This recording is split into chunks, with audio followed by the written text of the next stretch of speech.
Cette séquence va nous permettre de nous familiariser avec l'environnement d'administration de Joomla, que nous appellerons maintenant le back-end. Nous travaillerons sur le site Joomla installé en local. Il nous faut donc lancer notre serveur web, sujet que nous avons traité dans une précédente séquence. Joomla étant opérationnel, il existe deux moyens d'accéder à ce back-end. Soit votre site possède un lien, vous y amenant par un simple clic. C'est le cas ici.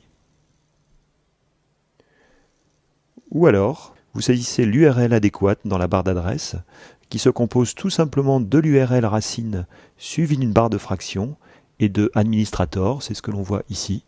Quand on regarde dans la barre d'état, en bas, vous constatez que cette adresse y apparaît. Donc c'est ce que nous allons faire ici. Dans la barre d'adresse, nous allons taper l'adresse de notre site suivie d'administrator et on valide. Seulement vous vous rendez compte que vous avez oublié le mot de passe, vous avez bien l'identifiant, mais le mot de passe vous fait défaut. Alors comment le ressaisir ? Nous allons pour cela accéder à phpMyAdmin, qui est, je vous le rappelle, l'outil d'administration de votre base de données. Ouvrons un nouvel onglet dans le navigateur, ici Firefox, CTRL-T sur PC ou POM-T sur Mac. Pour accéder à cet outil, tapons localhost, barre de fractions phpMyAdmin, ou bien cliquez sur le signet que vous aurez mémorisé. Sélectionnons la base JoomlaDB.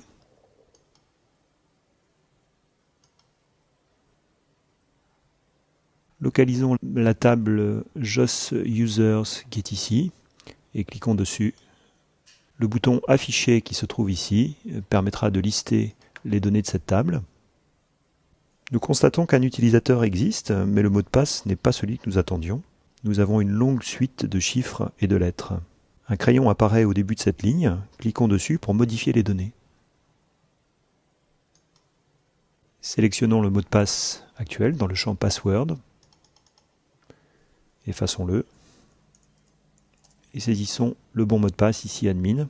Ne pas oublier dans la liste de choix à gauche de ce champ de sélectionner MD5.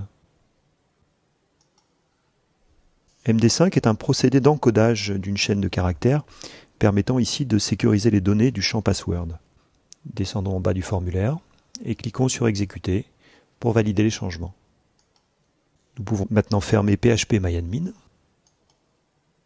et saisissons ici identifiant un mot de passe pour accéder au back-end.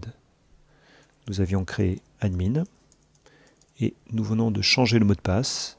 Nous allons le ressaisir ici et cliquer sur Valider. Ce premier écran s'appelle le panneau de contrôle. Il permet d'accéder facilement aux fonctions essentielles de Joomla que vous avez ici.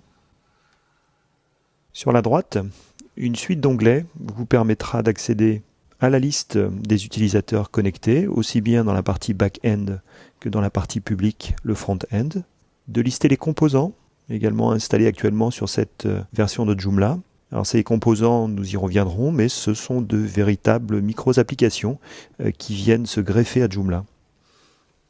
Nous pourrons consulter également un certain nombre de statistiques et également des palmarès de consultation d'articles. Et enfin, nous pourrons également voir la liste des liens présents dans les groupes de menus, même chose que nous décrirons dans une prochaine séquence. Nous ne gérerons ici que l'administration de Joomla. Pour suivre en parallèle les modifications et ajouts, nous allons consacrer un deuxième onglet qui affichera la partie publique, le front-end. Cliquons sur le menu Site, Aperçu. L'aperçu dans cette fenêtre sera le moins pratique des trois, nous obligeant à user du bouton précédent du navigateur pour retourner à l'endroit où nous étions. Dans cette fenêtre avec position est une autre technique pour afficher depuis le back-end les positions du template par défaut. Nous vous renvoyons à la séquence précédente traitant du front-end et des positions. Nous allons ici choisir dans une nouvelle fenêtre.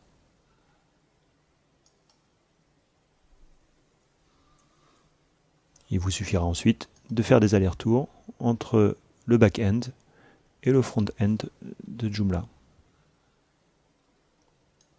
Retournons au back-end.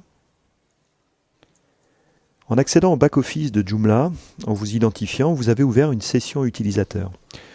Chaque fois que vous en aurez terminé avec cette interface, nous vous conseillons de vous déconnecter, ceci pour éviter des désagréments futurs.